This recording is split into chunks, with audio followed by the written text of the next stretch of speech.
ইসলামের দৃষ্টিকোণ থেকে বাবা মৃত্যুর পর বোনের হক বুঝাই দেওয়া আবশ্যক, অত্যন্ত অতীব জরুরি একটি বিষয়। এটা ফরজ।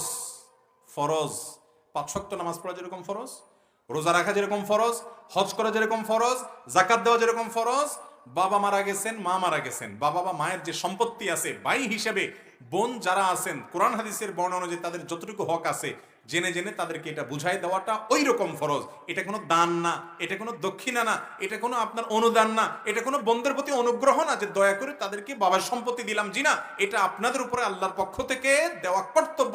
আল্লাহ কোরআনে বলেছেন ফরিদাতুম মিনাল্লাহ, এটা আল্লাহর পক্ষ থেকে নির্ধারণ, আল্লাহর ফরজ, এটার বরখেলাপ করা যাবে না।